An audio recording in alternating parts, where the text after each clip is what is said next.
What's up, everybody? We are live. The debut episode of Fairway to Heaven. I am Phil Stiefel. You know me from All About the Birds, Beard of Knowledge, joined by my partner in crime from the Fantasy and Gambling Show for the NFL Things. We are here, Jason Sullivan. Welcome to the show, everybody. Thanks for tuning in. Drop your comments in the comments section. Yes, give us a golf clap. The debut episode, powered by Heat Ratio Sports right here. Tony Cotillo and the crew giving us an opportunity on Monday nights at 9 p.m. every week to talk a passion that Jason and I have, which is golf. And also, we're going to dive a lot. It's going to be a lot centered around fantasy golf and the gambling around golf, which is an underrated aspect of fantasy.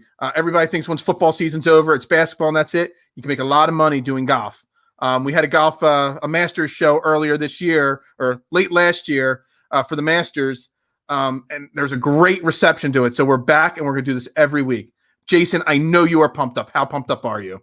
Dude, I'm so pumped. I mean, I've been playing golf every single week since DFS pretty much started, but I'm like way more pumped right now than I've been in a long time. So starting the season, football's winding down now. We're ready to get into some golf. And like you said, you can make a lot of money playing DFS golf. I started playing a couple years ago kind of as a casual golf fan, and I've kind of more and more progressed. And now I realize like it's probably my favorite DFS sport. So we're ready. Yeah, I mean, I never took advantage of it at all. Last year, I started writing early in the year for Last Out Media, and they were looking for some different content. I'm like, let's look at fantasy golf. So I started breaking it down and looking at it. And after a couple of weeks of really looking into it, I'm like, there's some serious money that can be made here.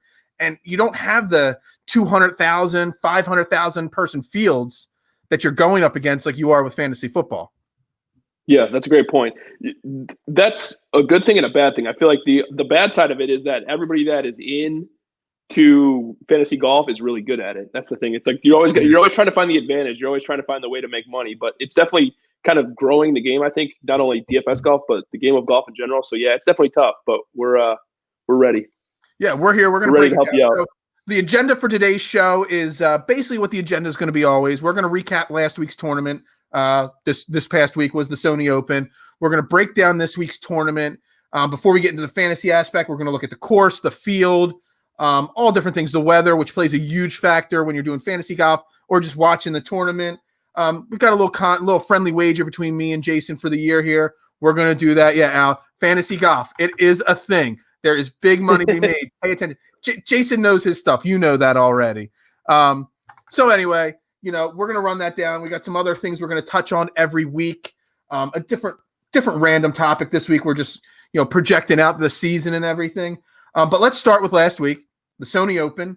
It was a great tournament. Not a lot of major names in the event, but Kevin Na was the winner. It's his 5th win on tour. He's up to 23rd in the golf world rankings, and he's a guy that people really forget about. He's a really solid golfer, a really solid fantasy golfer to choose, and he's a guy that people forget about all the time. And he was clutch. He was 3 down, 6 holes to go, made the comeback, and won the event.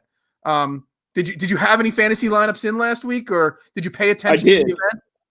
I did. I had one Kevin Na lineup, which was a good one. My week wasn't the best. It was pretty much a break-even week, but I did have Kevin Na, which was good. Like you said, he's really clutch. The thing about Kevin Na, though, that always worries me in all these tournaments is he's just a withdrawal candidate waiting to happen. So if you've never played DFS golf before, if somebody withdraws in your lineup, you're screwed. You're pretty much making no money because they're going to get a 0 for the week. So he's always a risk for that, but it seems like when he pops, and he came back, and Brendan Steele kind of choked it away a little bit down at the end too. So that didn't help. Kevin Na is also one of those guys that he hasn't had much success in his career. Obviously, he's up there. What's he, like 37 years old now? I think so. He's got 5 wins, four of them in the last 4 years, and he only ever really seems to have major success, like top 5 success in these smaller, or the top 10 guys aren't always in his fields when he's having a success. So last week he would have been a guy I was all over. This week, not so much sure. But this week, or do you have anything else before we move on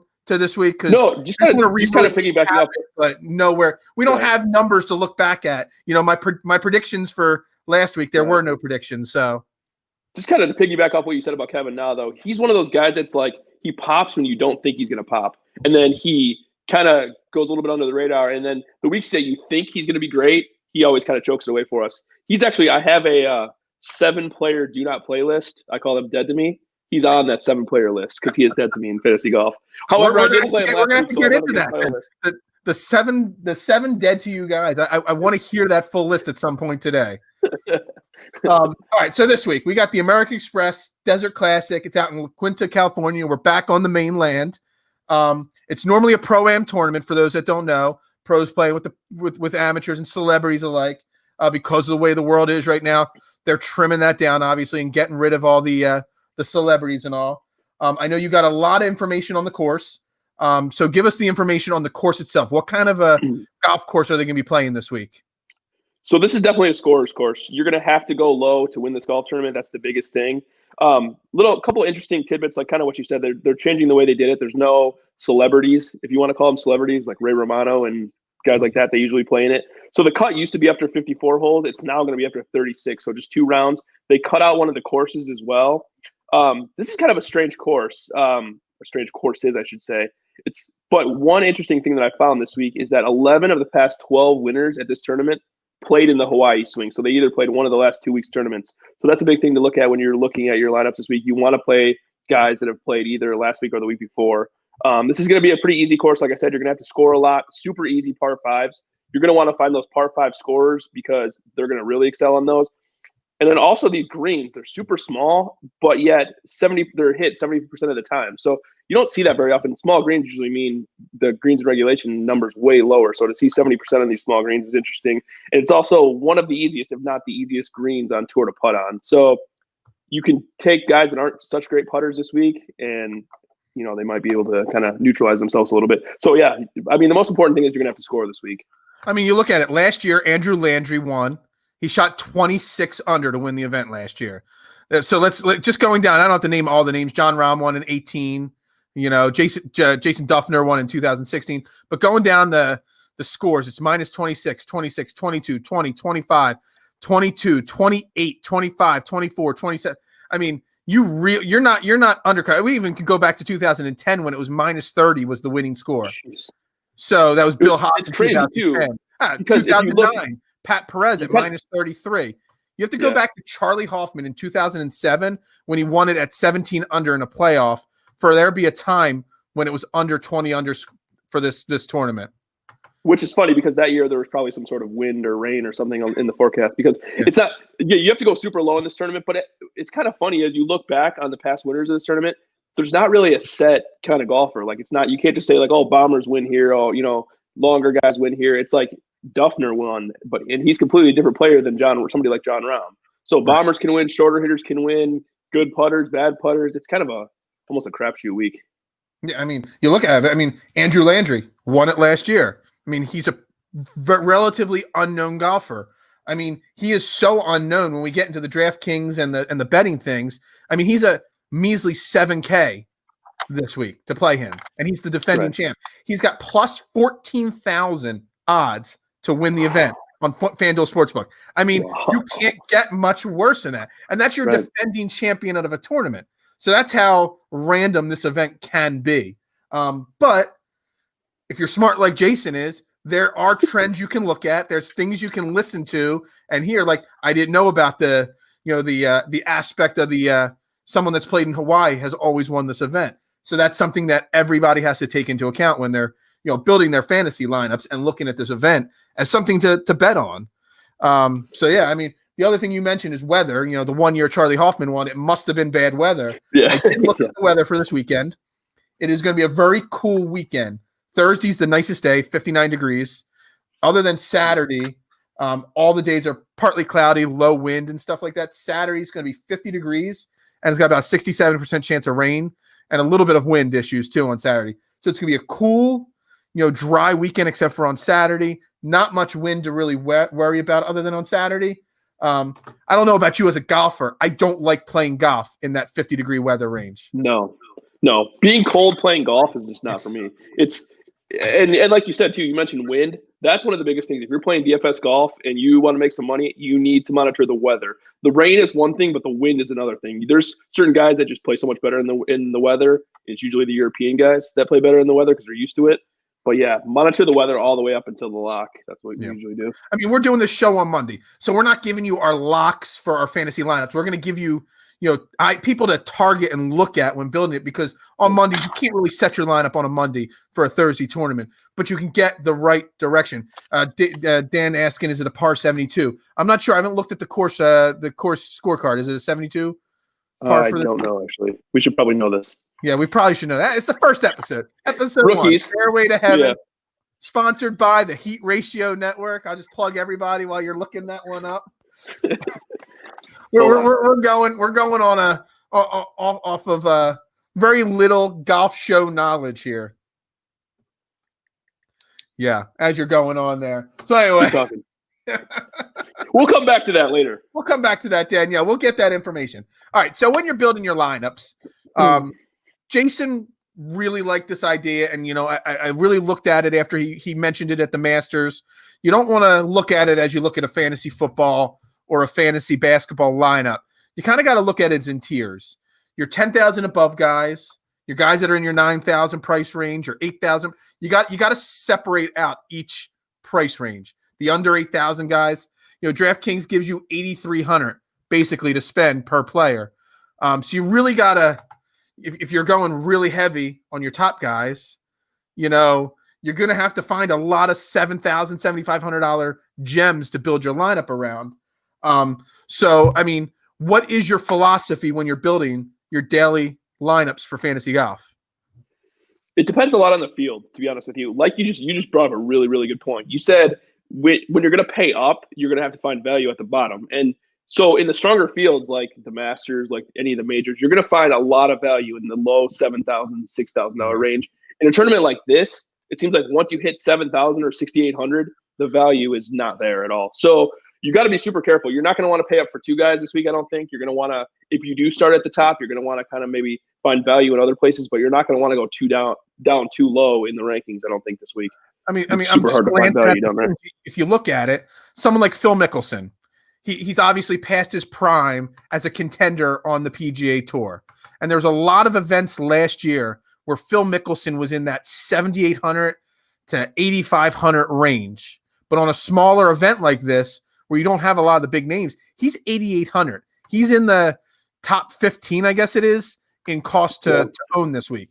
And that's, going on that point. Someone like Lanto Griffin, he's, at 8,600. He's a normally a low percent or low cost guy, and this week he is not. So you definitely have to take into account who's playing this week. John Rahm pulled out. He hasn't said why. Probably because Bill Murray, his partner, withdrew or something like that. One of the celebrities, he's so depressed. I stole your joke there. You're making that joke before the air. I stole it. So your top guy this week is Patrick Cantlay, who's a fantasy stud in my opinion. And then the other guys at the top end over 10 grand in cost this week, you got Brooks Koepka, Tony Finau, and Patrick Reed. You only have 4 guys over 10,000. So that's where in a week like this, there's a lot of value in that 8,000 range because you got a lot of decent guys in that range this week. Yeah, that's a good point. It's definitely going to be a question this week. Do you want to pay up all the way to the top guys, or do you want to save some money and maybe put in 2 9K guys in your lineup? So that's kind of what my dilemma was too. But I don't know how you build the lineup this week and not at least consider Cantlay. I mean, he's 11,100, so obviously he's the favorite now. But the dude has only missed 1 cut since the 2019 Masters. That's amazing. He pretty much never lets you down in DFS, which he'll probably miss the cut now because I just said that. But T13 2 weeks ago, and then T9 the only time he played here.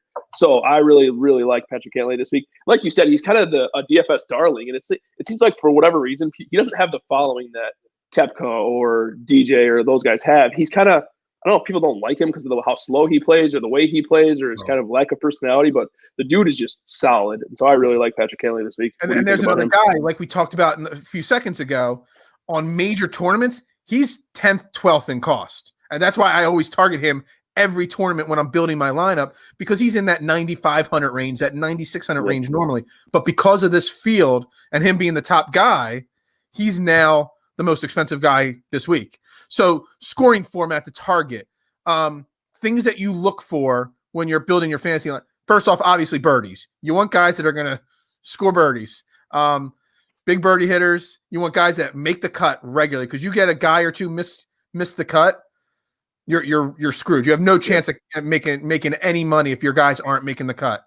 What else are you looking for scoring wise when you're building your lineups? It's all going to depend on the week, but this week, like you said, you pretty much said it. Birdie makers. You want scoring. You want. It depends on the week, but greens in regulation is usually something I target. But this week, it seems like everybody hits these greens. So I'm gonna just basically focus on ball strikers and scorers this week. I really want guys that are good with their irons, and I want guys that are gonna score. That's the most important thing. Yeah, scoring. I've always started and focused as my first thing. You could sit there and you could sort your DraftKings lineup by fantasy points, salary, all different things. I always sort it by cuts made, and I'm looking at all the guys that make the most cuts, the highest percentage of cuts, and it is definitely a sport when you're doing fantasy golf that, you definitely want to look at the player's history. Golf is a momentum sport for sure. If a guy's missed 3 cuts, but he hasn't missed a cut in 10 events, he made 10 straight cuts and missed like his first 3 of the year, that doesn't mean he's a bad golfer. He's right. on a good run right now. So that's something I look at the 10 last tournaments of every single golfer before I pick them in my lineups. I think that's a great point too. So many people get caught up in course history. They're going to look at, okay, this golfer's finished T6, T10, 15 in the past 3 years here. I'm more concerned, like you just said, in the past 5-10 tournaments, is the guy trending in the right direction? What kind of golf has he been playing? Has he been trending up, or is he trending down? You can look at, on a lot of sites, they'll show you like the last 4 weeks or 5 weeks, and you can see which way they're trending. I also try to, I'm into stats for sure, but I'm more concerned with finding which type of golfer succeeds at that field. The problem is a field like this, it's harder to tell because the winners aren't really consistent. You're like you said, Duffner, Rahm. I mean, you have a lot of like different kinds of guys, Charlie Hoffman. It's like a lot of weeks will show you in the past winners. Okay, is this a bomber's course? Okay, is this a course where a second shot course where you got to have good iron play? Is this a putting course? There's a lot of different kinds of courses. But this week, obviously, just scoring. That's the most important thing. Yeah, and you don't have to worry about putting as much. Absolutely. All right, so let's start breaking down these guys in these different tiers. So you got the top tier, like I said, the 10K and above. You only got 4 guys. You got Cantley at the top. You got Koepka, Finau, and Reed. Again, you said, how are you going to build your lineup without Cantley in it? But if I'm going to look at any of those other 4, if I'm going to spend up, it's going to be, in my opinion, on Cantley or Patrick Reed, because at least Patrick Reed has won this tournament in the past. 100% agree with you. I was actually going to spin it back to you, but you said exactly what I thought you were going to say. So, T21 2 weeks ago. So he's played already this year. He's a birdie maker, and basically he's so consistent. He can win at a lot of different kinds of courses. And Patrick Reed is like Jordan Spieth minus the sucking. It's like he's not great off the tee, but the rest of his game and his short game are so good. He's finished T21 was his worst finish in his last 5 tournaments too. He hasn't played a lot recently because of the layoff and everything, but he's been really solid. So I like him a lot. Is that who you go to? Yeah, like I said, I think last year I might not have played Patrick Cantlay like 1 out of like 15 events that I, did lineups for and all. But they were all because he was on the cheaper end. And I hate picking when I'm building my lineup the number 1 costing guy, because it just makes it so hard to build your lineup. So when I first looked at the numbers, when they first came out this afternoon, if I'm going to go a top tier guy, you got to look at Patrick Reed, in my opinion, because people don't pick Patrick Reed in fantasy golf for the same reason they pick players in fantasy football. They go with the name. People don't like Patrick Reed. He's another guy that has an awful personality, supposedly. A lot of the fellow golfers don't like him. He's got his whole family history and issues out there and all, so people avoid him. But he's, like you said, so consistent. He makes the cut every single week just about, and on a course like this where, hitting the greens, which seem to be easy, I think he can have a lot of success this weekend. So that's a great point too. I'm definitely taking Reed in my lineup. Yeah, I think so. That's a great point that you just brought up too. He can win at a lot of different kinds of courses too, right? He doesn't need, a tough course. He can win on a tough course, but he can also win in a birdie fest too. So I like that a lot. Going into the 9K, what are your picks in the 9K? Who are your favorite guys to target? Let's look at them first. I mean, Sung Yim, he's your 9,900. You can almost put him in the 10K, range. Guy that's had a lot of success lately. The first guy that jumps out in that, 9K range is the guy that, just like Cantlay last year, if I wasn't using Cantlay, I was anchoring my lineup with Scotty Scheffler every single week. Love Scotty. Young kid. He's one of the guys I'm looking for to really break out and take the next step this year. And I'm also looking at Abraham Answer, another guy that has had a lot of success that nobody talks about. He's never won the major tournament, but he's competing in every tournament. No, whether it's a small field like this, or not a small field, a lower level field like this, or the top fields, he's always there in contention. And it's a guy that you can get normally on a pretty low ownership percentage as well. Because just like in fantasy football, ownership percentage means a lot in fantasy golf. Yeah, and people, I think I like the answer play a lot this week, and I think people are going to be off of him because he missed the cut last week. Golf is a sport unlike football where one bad week, people look at a lot of recency bias. They're going to say, "Oh, he missed a cut last week," or vice versa, or he finished third place last week. I'm definitely going to pick him. It's like there's more to the story than did the guy miss the cut or make the cut last week, but he shot a 69-68 in rounds 1 and 2. It's not like he shot 275s last week. It was just a very low scoring week that he didn't score low enough on. And you know how many cuts he's missed since the Honda in 2019? He's missed 2 cuts. So basically 2 cuts in almost 2 years. So the guy never misses a cut. So how do you feel about Kevin Na, not just this week, but the theory behind a guy winning week 1 or winning a week and then competing the week after? I know we talk about consistency and all that, but the emotion of getting that big win and that comeback, down 3 shots with a couple holes to play, almost like, you blew everything you had, all that momentum and all that energy to make that comeback. So then the next week you kind of take a step back. How do you feel on that whole theory right there? I think that's a good point. I think that's a really good point. So I feel like I put more into it if a guy doesn't win a lot. Like Kevin Na doesn't win a lot on tour. Harris English, who won 2 weeks ago. Or Dustin Johnson winning an event. Right. It's not like it's just same old for them. Right. So you can still pick them the next week. But a guy that's got he's 37, he's got 5 wins in his career. So he's been playing for almost 20 years and he's got 5 wins. So that's a big deal to him winning once. Yeah, and Harris English was the same way last week. Harris English won last week, or 2 weeks ago, I'm sorry, and then came out last week and kind of laid an egg a little bit because it's like you kind of like blow it all trying to win the week before. And I feel like if it's Justin Thomas or Dustin Johnson or somebody like that, I'm not as worried about it. But these guys that don't win as often, I definitely put that in consideration. He's definitely a fade for me this week. I'm not playing any of him. Yeah, I'm staying away from him as well. Are any of the other 9K guys you're looking at? Wolf, Fowler, Henley, any of those guys? Scotty Scheffler's my favorite in this range for sure. I love Scotty Scheffler. T13 in his first tournament this year in Hawaii, and he was 3rd last year here. He sets up perfect for this course. He could score. He's a birdie maker. I play him in a lot of weeks anyway, just because of his ability to score. So he's probably my favorite play this week. But I also like Matthew Wolff. It seems like at these easier tournaments, he is awesome, which is funny because he's also really good in the really hard tournaments. So maybe he's just a really good golfer. But I like him in anything that is a birdie making fest too. So he hasn't played since the Masters last year, which he really sucked at the Masters, but he makes a lot of birdies. So I like Matthew Wolff. Wolff and Scheffler. Are you there still? I think we had a little freeze up here. Oh, can you hear me? Yeah, I can hear you now. I think you're back. Okay. A little lagged out there for a second. You kind of right. froze up there. So what were you saying about there? Oh, I was just saying he's really good. Matthew Wolff is really good at scoring courses, but he's also good on tough courses. So he's just a really good golfer. In other words, he was terrible at the Masters last year, which is the last time he played, but he's a good golfer. So I like him a lot this week. Okay, I agree with you on that. I think actually, the more we talk it out here, I might be more, confident in skipping all the first tier guys and just taking, say, Scotty Scheffler and Answer, taking 2 9K range guys and building my lineup there. Yeah, I think that's good. I think you can definitely do that because I think you could pick between like 4 of them. There's Answer, there's going to be Wolff, and Scheffler. You can kind of play all of them. Yeah, I agree with that. Again, like Tony says, which again, thank you, Tony, for giving us this opportunity to talk fantasy golf and golf in general.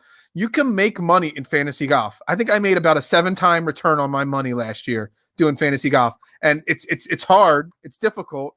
But once you get a rhythm going after a couple weeks of messing around in it, you can make some serious money doing it. All right, so we broke down that 9K range.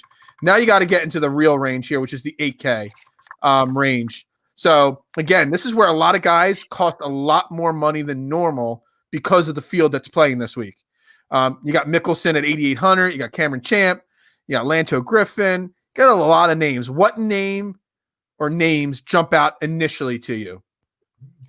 So I have three that I like, but my favorite one in this range is Cameron Champ, 8,900. Mhm. It's kind of sticker shock a little bit when you look at that price to him because he's usually in the low sevens.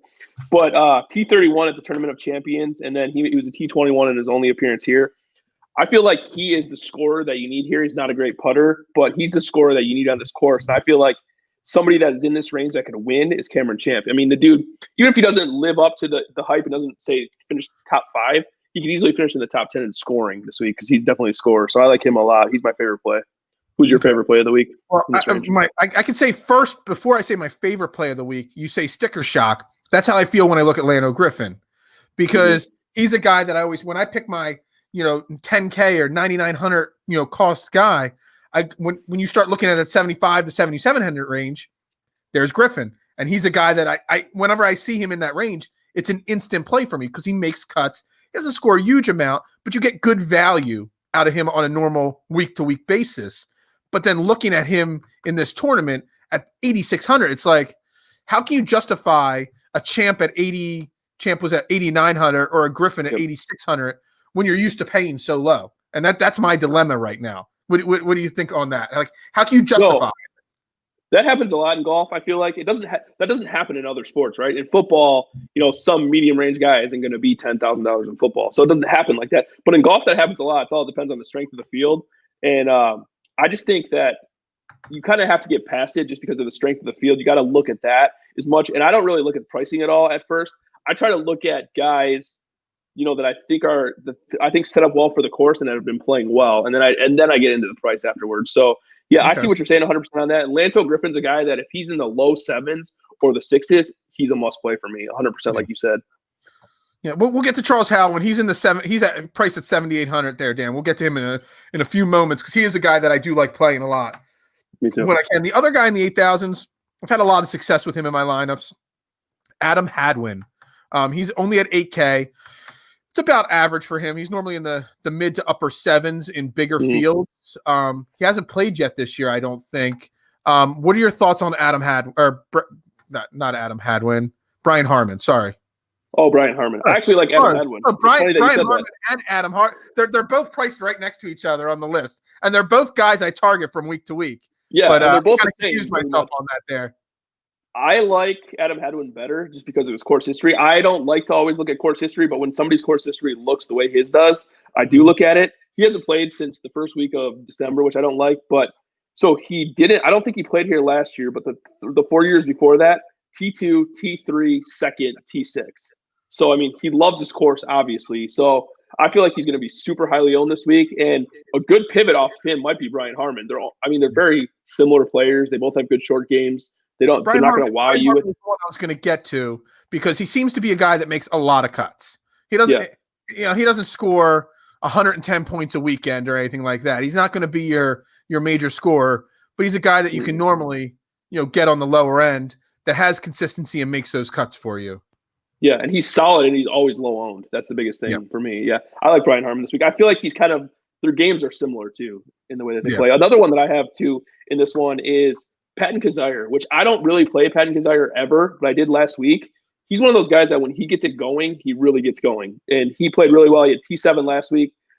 He missed the last 2 cuts here, which I don't like to see, but he made the 3 before that. And I feel like when he heats up, he's good for like 3-4 weeks in a row, and then he's terrible for the rest of the season. So hopefully this is part of his hot streak because I'm going to play him There's a lot of guys that play early in the season, before people start really people don't start paying attention to golf till mid-March. The Masters. Till the lead up to the Masters and stuff like that. And there's a lot of events going on. You got the Hawaii run, you got the West Coast, then you get the Florida swing starts, and then that's when people start paying attention. Kizzire is a guy that if you didn't start till March, you probably wouldn't pay attention to. But at this point, you should pay attention to at this point of the season. And he's a guy that if you continue to play with us the entire year and you play into the fall, he dominates the fall swing. So you're going to want him later on in the fall. Remember that name. Yeah, he'll disappear for like 6 months, but he'll be back. We'll hear from him this week and next week, and then that's never till November. Right. All right, so let's drop down to the 7K range. So the 7K range is just flooded with names. Some names people have heard of, some they haven't. It's obviously pretty much everybody's in there. I mean, you got your 6K range and all, but in your 7K range, there's a lot of names.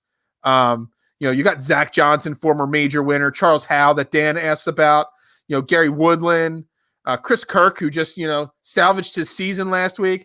What a clutch comeback that was. Yeah. Charlie Hoffman, who won this tournament well in the past, Steele, Keegan Bradley, got a lot of names. How are you sifting through all those 7K plays to find the right ones?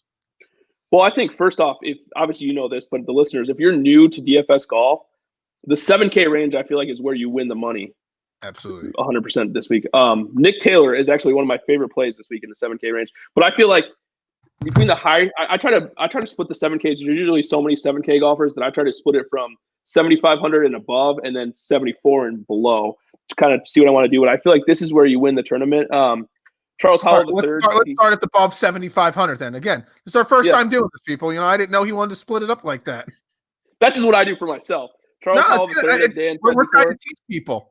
And again, you've been doing this for years. I only have 1 year of fantasy golf experience coming in, so I'm still learning as well. That's right.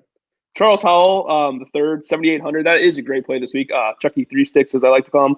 He was T19 last week. He missed a cut here last year, but he made 8 straight cuts here before that, including 4 top 20. So he's a guy that he's pretty much never going to win, but he's a top 20 machine. So on courses that he likes, especially in California, I think you always play him early in the season. Do you play him a lot?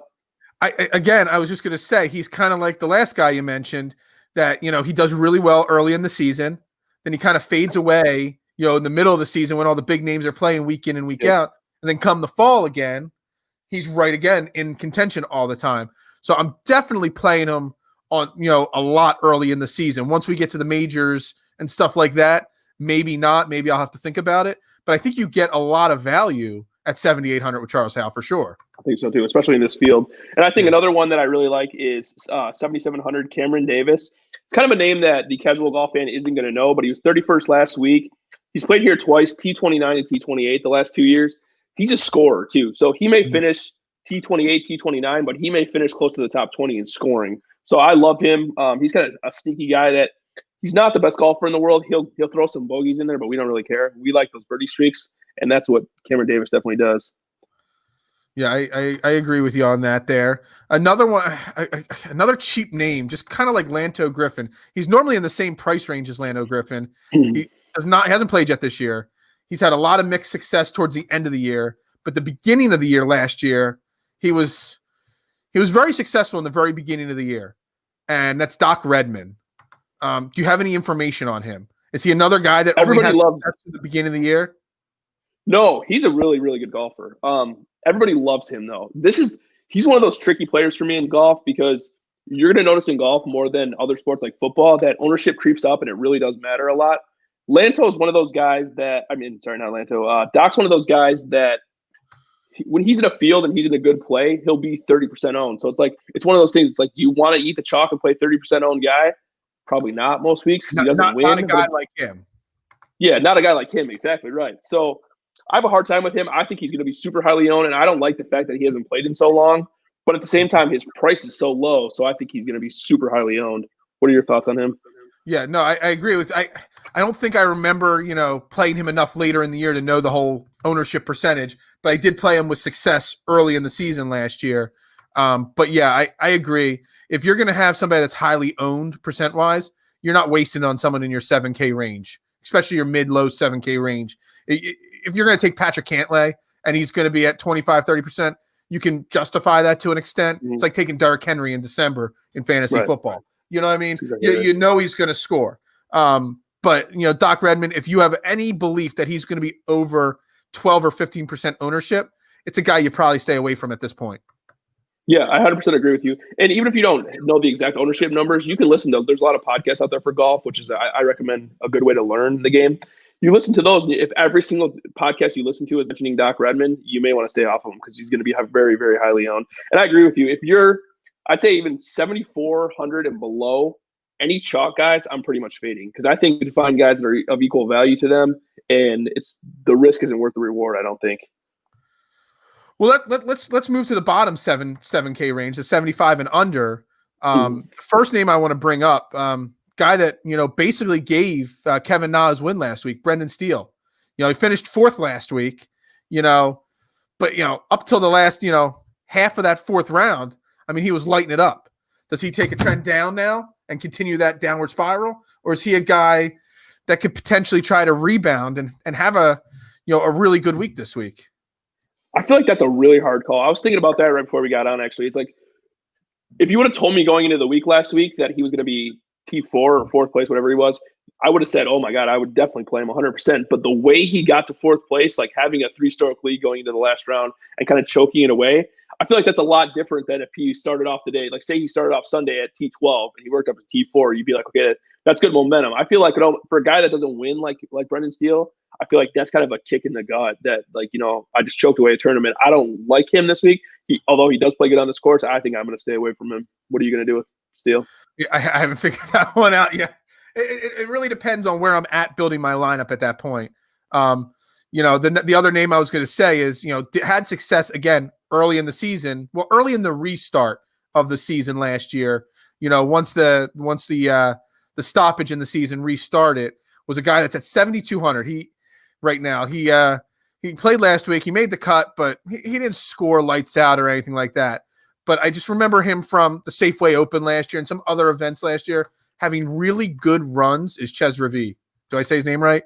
Reavie? Ches Reavie. Yeah, Reavie. Yep. Reavie. I butcher all names. Just wait till we get like 3-4 episodes. I'm starting to butcher golf names. Wait till we do like the Open with all those foreigners, and I'm going to butcher every name that comes across our board here.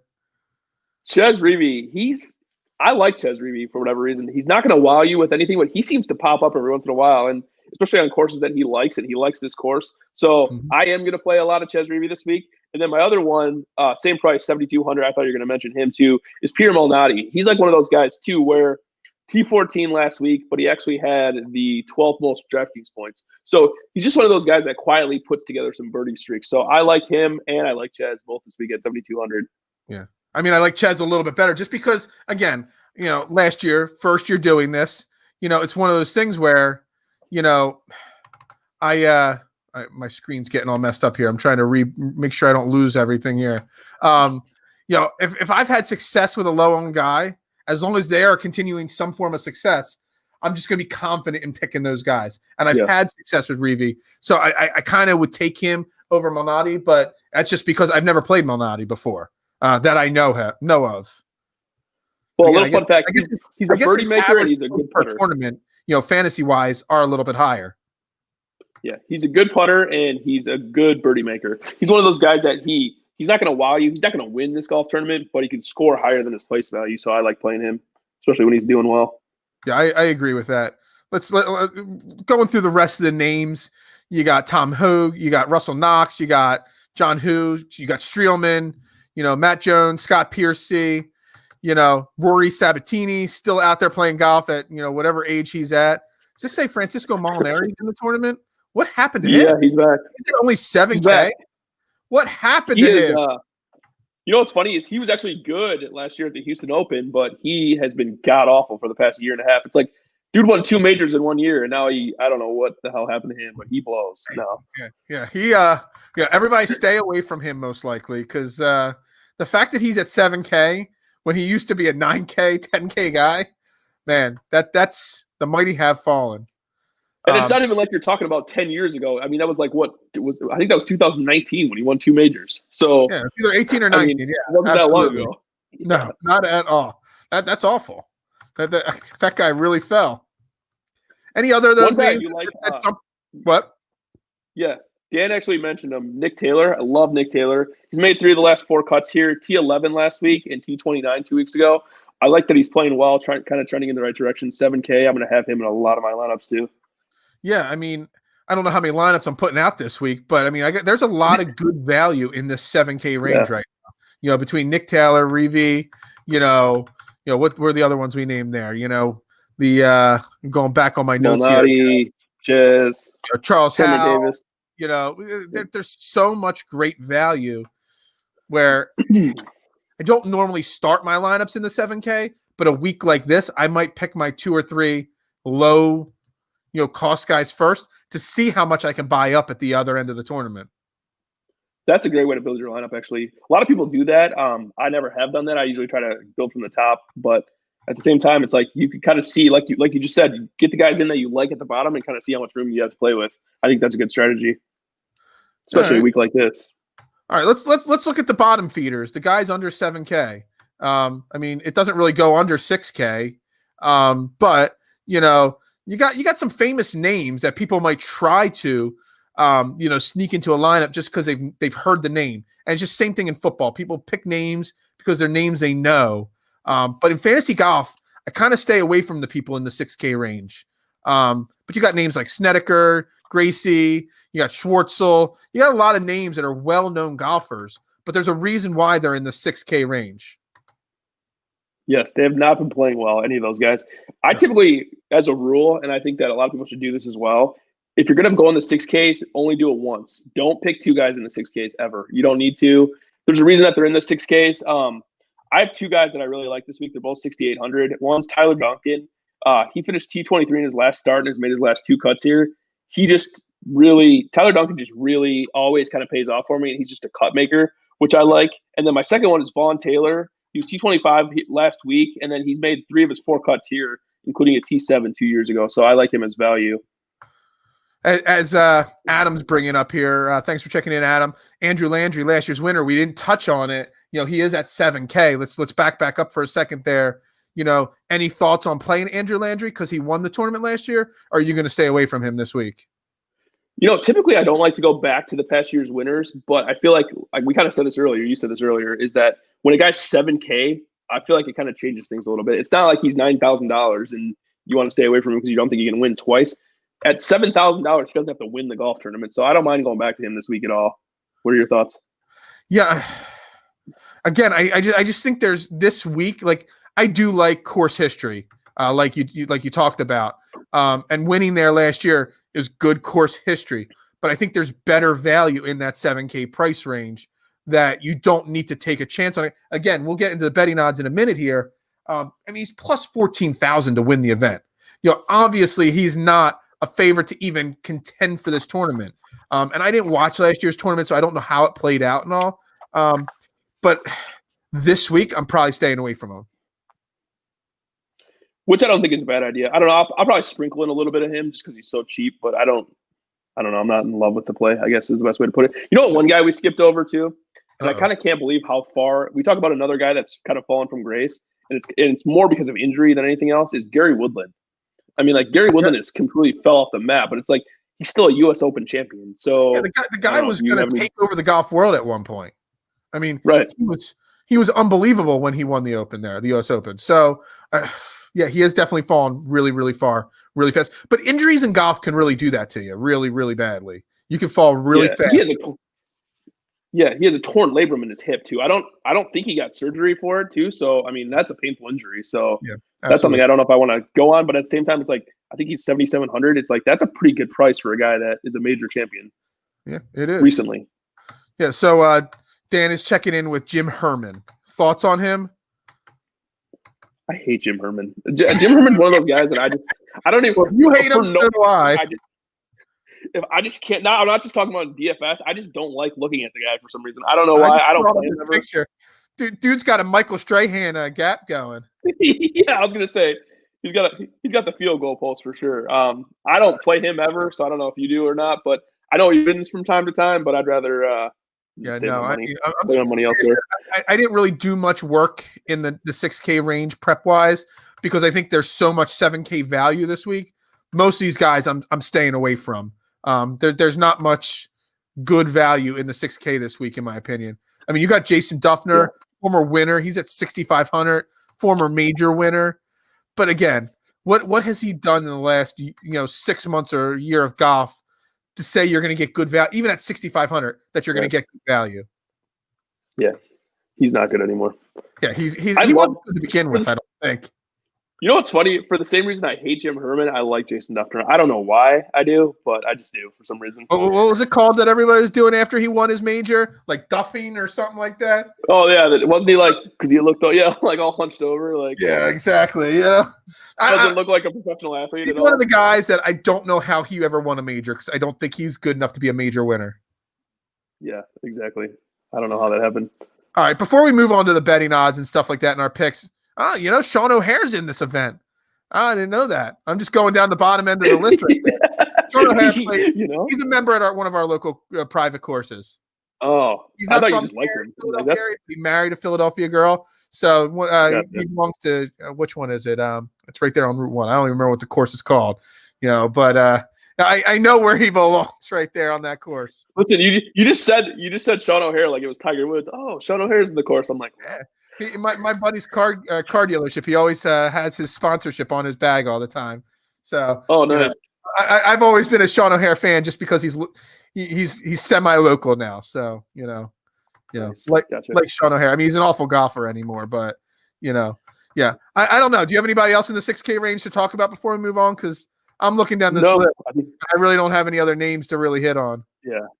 Don't go too far into the 6K range. That's my advice to everybody this week. I mean, I'm looking at here's a name, another guy that never won a major, fell off. I mean, the guy was poised to take over golf, and he was so consistently good. Luke Donald. He's at 6,200 in this. Man, that guy had so much potential when he first burst out into the scene. I think he was world number 1 at one point, if I'm not mistaken. He was a really good golfer for a little while. He was 2 at one point. Yeah. No thanks for me on that one. Adam's got a fun question. What are our best scores ever? Oh God. I'm kind of embarrassed to say it on the air, so I'll let Jason go first so I can be even more embarrassed. I don't even know, to be honest with you. I don't consistently golf, to be honest with you. I'm learning at the moment right now. I'm really bad. We'll just put it that way. Bad. I have shot a 91 once. That's my low score. But I think I've only shot in the 90s like twice in the last 4 years. So that my 91 was when I was like 22 years old, when I was young and, could just crush the ball. But that's not happening anymore. I still crush the ball. However, it does not go straight. It goes to the right every time. Yeah, so. I mean, so aim to the left. I try to unleash the fury on every shot. That's my problem. It just goes way to the right. Grip it and rip it, right? See if I can out-drive the amazing golf ball whacker guy, pretty much. Yeah. We're gonna touch on golf movies on another episode for sure. We're definitely gonna talk golf movies at some point here. All right, we've taken way too long here so far. Let's keep this going here. You got the betting odds. I look at FanDuel Sportsbook. Jason looks elsewhere. If you're gonna lay money on anybody to pick to win the event, I mean, when we had Josh on the Masters show, he's like, you got to pick 2 or 3 guys, that you really think that you can get some good value out of. And since there's not any, top 5 guys in the event, Patrick Cantley's the favorite at plus 1,400. So right off the bat, you're getting good value with the current favorite to win the event. Yeah, I think that's a good point. Let me ask you a question first before we get into it. When you're betting on golf, are you going to bet on those short odds guys, or are you going to look for value, say 30 to 1 or higher? Well, I'm going to make, like on normal, I'll make 3 bets. Okay. So again, I'm not experienced at golf betting. I only have done that a few times, but I might take one normal unit of betting, whatever your unit is, $5, $10, $100. And I'm going to split that one unit amongst 3 different players. So I'm going to pick who I think is my personal favorite to win the event. Like this week, looking at it, Cantley maybe, but I'll probably put my biggest bet on Scotty Scheffler at plus 1,900. And then I'll pick someone in that 22 to 3,200 range, someone that's not a long shot per se, but someone that's got a really good chance at winning. Abraham Answer at plus 3,300, a name that jumps out. And then I'm going to place like a very small portion of my bet on one guy that's in that like plus 5,000 or further down range. Those long shots, but they win events. Like you look at the event, the course history and stuff like that. Looking at this event, I'm just guessing at this point on these odds, but you look at somebody like there's actually nobody that's at plus 5,000. Everyone's either below 4,900 or over 6,500. But, someone like, Cameron Champ at plus 4,600, he would be my long shot pick that I would make. So something like that. So this week, Scheffler, Answer, and Champ. They would be the 3 guys I'd be betting on this week as the odds stand now. So you just said 2 of my bets. Cameron Champ and Scheffler, I 100% agree on both of those ones. Those are my 2 bets. Well, I'll give you a couple different ones since those were 2 of mine. Matthew Wolff. So real quick, we're picking 3 golfers, okay? I'm picking 3, he's picking 3. they can overlap some. Hopefully, at least one or two of them don't overlap every week. And we're gonna have a little friendly wager. Nothing on the line. First beer on vacations on whoever's winning when we go on vacation, something like that.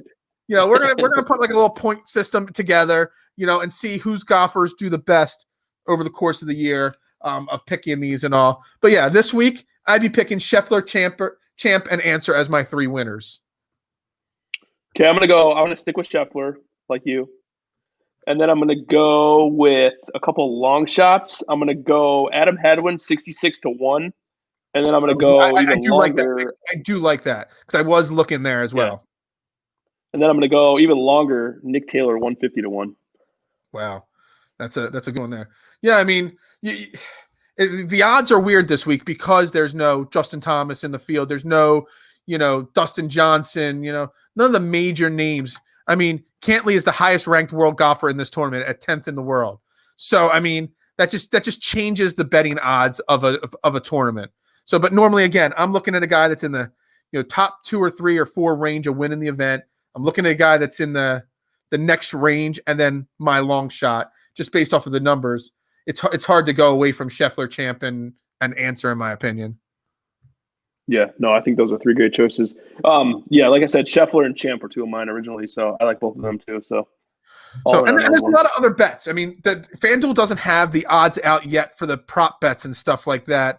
So I can't really bring them up yet. But there's a lot of great betting that you can do on FanDuel, on DraftKings, on any of the sites. You could pick guys to finish in the top 5, top 10, top 20. You could pick guys to make the cut. You could pick, they always do on FanDuel. I don't know if DraftKings does it. They'll do matchups. They'll put the 2 guys paired together.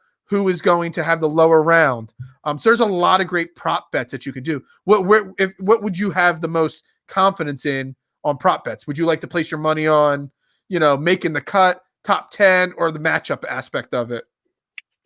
I think top 10, that's a cool aspect to have. I know that you've been able to bet top 10 in Canada for whatever reason for the past few years, and I think that's a cool one. Top 10, top 20 bets, I think that's where I'd probably stick most of my money in. I think it's cool that it's coming to the U.S. now. This week is Fowler, Kim, and Taylor. So he likes Taylor just like you. Ricky Fowler's a confusing golfer at this point in his career to me. I just don't know what to think, and I kind of just tend to stay away from him altogether. Is that Michael Kim? Is that who he's talking about? I'm guessing that's who he's talking about. Let's stick his name in here. Well, we've got 3 Kims this week. Siwoo Kim, you got Michael Kim, and you've got Yu Jung Kim. I don't know if I said that right. Never heard of him. Neither have I.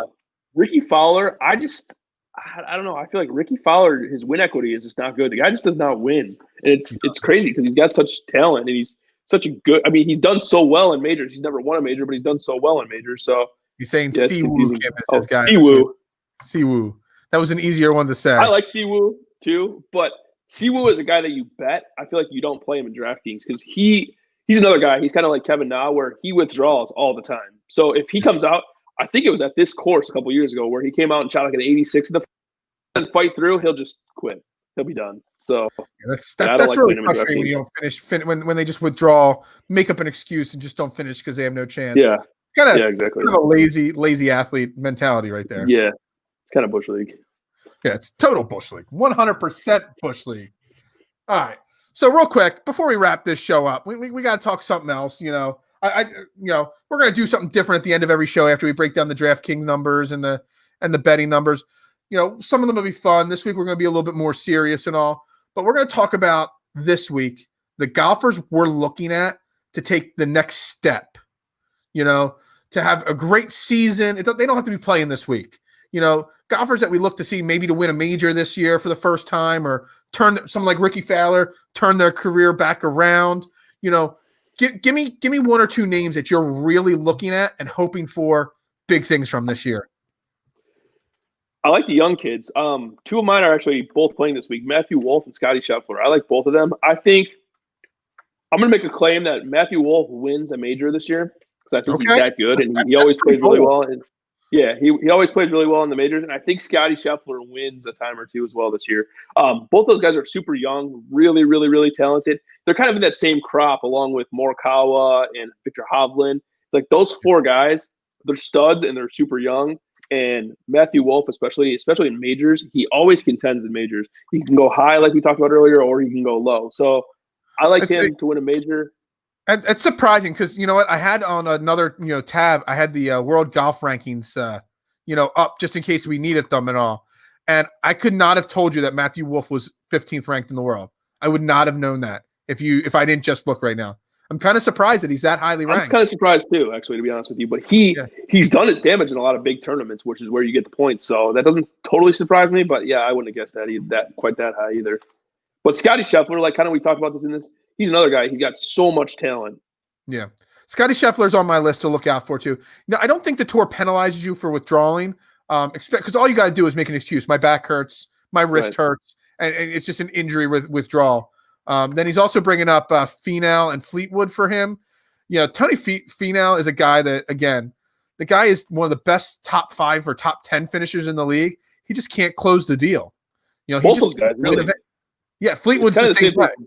Yeah, Fleetwood's never won a event, and Finau's only win was the Puerto Rico Open, which is an alternate field event. Yeah. So really, I mean, pretty much that's not even really a win either. So it's like Finau, I think, gets a win first. But both those guys are really good golfers, and it's just like I think it's only a matter of time until they both win. But it's kind of crazy how golfers with that much talent can't win for whatever reason. Pat Mayo I listen to a lot, and he always talks about Finau and Ricky Fowler kind of being the same kind of golfer. He actually calls them Ricky and Big Ricky. So Finau's Big Ricky because he's bigger, but they're kind of the same kind of golfers. Always in contention, never win. Yeah, no, it's a great point, and that's why I didn't pick Tony Finau because, I mean, it's not like he's been around for 1 or 2 years and just hasn't broken through. Finau's been around for a little while now, and you would think he would have broken through by this point. That's the biggest thing. Obviously ultra talented golfer. Yeah, that's the biggest thing about fantasy golf too. If you're going to pick a guy, I think he's 10-6 this week. If you're going to pick a guy that's 10-6, he better finish in the top 3 for you, or else he's not making a value. And I don't have confidence in Finau to do that. So, yeah, I'm like you. I'm looking for some of the young guys. Colin Morikawa, Xander Schauffele's another one. Had big years last year. Can they repeat it and not fall off and become one of those guys that are just a 1-year wonder? But the guy I'm looking for the most this year, it's a guy I'm not even a big fan of, but I think he's good for the sport because he brings attention to the sport, is Bryson DeChambeau. I know he's one of those guys that in years past, he's either first place, he's Ricky Bobby basically of the golf world, He's not first, he's last. That's right. But if he can figure out certain aspects of his game where he struggles, especially putting, he could take over the world of golf, in my opinion. But on the flip side, if he had another year like last year, I mean, he might have to rethink his whole strategy of what he's done going forward. So I think if he does well, whether it's good or bad, everybody hates the guy that dominates the sport, especially golf. I think it's at least going to he could bring a lot of eyes to the sport. Yeah, I think he's good for the game too, because it seems like for a few years everybody was buddy. Like you have Spieth and Justin Thomas and all those guys that are spring break crew are all buddy. But I feel like the golf boys. He kind of brings he kind of brings like an element that you said everybody hates him. It's like Patrick Reed, where it's like he's so good and he's kind of a D-bag. I mean, let's be honest with you. So like Brooks Koepka hates DeChambeau. So I feel like that's a little bit good for the game. If I was pairing people in tournaments, I'd be putting the two of them together in every tournament just for must-see TV. Those guys, you can just tell it's not just like for the cameras. Those guys do not like each other. So they mock each other all the time. And they're not fans of each other. So I don't know. I feel like it's good for the game too. And I feel like the better he does, the better it is for the game. So I agree with that point. It's no different than when Tiger was on his run. When he was at the peak of his game, people hated him because he was so good. But you know what? It was good. I mean, purses wouldn't be where they are now if it wasn't for Tiger. And I think Bryson has the potential to be that good. He just can't put it all together for a consistent run. Dan checking in again, asking, will Spieth find himself? I think the ship sailed on Jordan Spieth, in my opinion. It's been 2-3 years of solid decline in his game. And you don't even see glimpses of it. You might see glimpses for 2 or 3 holes, but he has not put together one solid tournament where he has looked lights out in years, in my opinion. Yeah, it's amazing how much he's lost it. I mean, like he was honestly probably, if not the best golfer in the world, one of the top 3 best golfers in the world at one point. I completely agree with you. It's like he's lost it. The guy's completely lost off the tee. And then last year he struggled putting, which that was his bread and butter for so long. It was a short game. If he can't putt, he's screwed. So I don't know. I think I definitely wouldn't play him in any DFS until he comes back around at all. It's not worth it. I mean, he scores, but he's finishing T40. I won't lie. I mean, I made that mistake last year a few times. Like, this smaller field, he's going to have to be able to dominate this course, or there's no one that's going to compete with him, and then he misses the cut. So, yeah, I mean, he's way too inconsistent. He hasn't shown anything to give us any belief that he can refine himself again, at least in the last 12 to 16 months, in my opinion. So, I'm and golf's a sport that at this point. Golf's a sport too that when you lose it in a big way, and we've seen it a lot of times before. And it's like he is completely lost, and I think it's mental. So that's the worst part. Real quick, we mentioned him a second ago. He's down to 44th in the world, best golfer of all time, Tiger Woods. Does he make any noise this year? Does he play more than 6 events? Does he stay healthy for a full year? A lot of questions for Tiger Woods. I think Pebbles next week, isn't it? Is it? I think so. It's a very good possibility. I don't know, whatever. So he'll probably play next week. So I don't know. I don't think he makes any real noise. I could see him winning a smaller tournament, but I don't think he's going to win a major or anything like that. I think that ship's kind of sailed a little bit. What do you think? Well, the Masters 2 years ago, so it's not that far from his last major win. No. I love Tiger when he's in contention, because when I'm online live tweeting golf, more people are paying attention when Tiger's in contention. It's not because I'm a fan. I'm not a huge fan of his, because I always root for the underdog and stuff like that. But the guy makes the sport more interesting. When he's in an event, Sports Center's covering the event. When he's not in the event, it's a blurb at the bottom of the website and all. So, Adam saying Tiger will win the Masters. You better go put $10 on that if you think so. You can probably get some damn good odds on that. I've never been a Tiger fan myself. I always liked Phil, so they were kind of rivals back in the day. So I never really loved Tiger, but I 100% agree with you. He is so good for the game. Him coming back is one of the best rivals of all time, the Tiger-Phil Mickelson rivalry. I mean, it was so entertaining when they were both in their prime. Right now, Tiger is at plus 3,100 to win the Masters there, Adam. So go throw $10 on that if you really like that one, because you get some good return on your money there. Well, too, if he's going to win anywhere, it's going to be Augusta. So I don't hate that. Adam, are you even old enough to know who Payne Stewart was? Jason's not old enough to remember Payne Stewart. I know he's not alive anymore. Yeah, R.I.P. Yeah, exactly. It was sad. Adam's actually older than probably you too. So. Well, he had the socks, right? He was the guy that he had the knee-high socks. He died in a plane crash after winning a major and stuff like that. Yeah.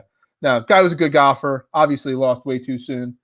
Anything else this year that you're looking for? Because this was a blast. I mean, I didn't know if we were going to be able to get to an hour. We've passed an hour here, and we can still keep going if you wanted to. You know what I mean? But, anything else you're looking for here this year? No, I think we pretty much summed it up.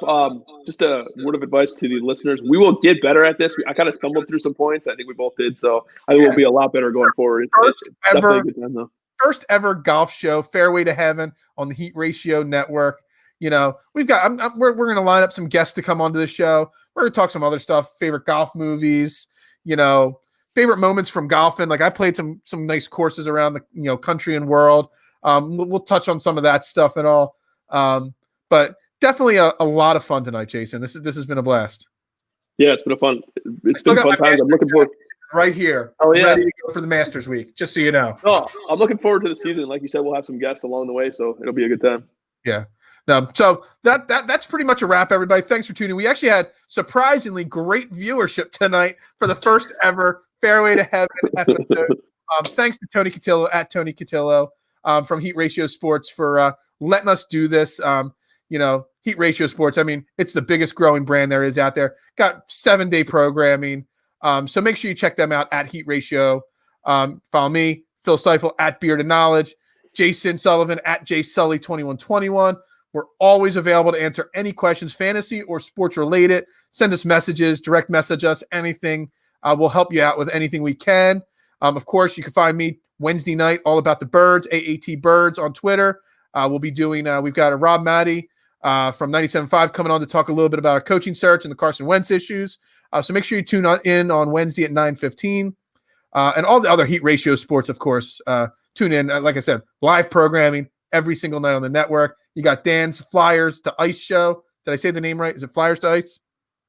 Flyer Nice, yeah. Fire and Ice. There you go. Yeah, I got it. You got them all. There's lots of great shows. So tune in, check them out. Make sure you're subscribing to everybody on YouTube, following everybody on Twitter and on Facebook. And that's all I got. You got anything else?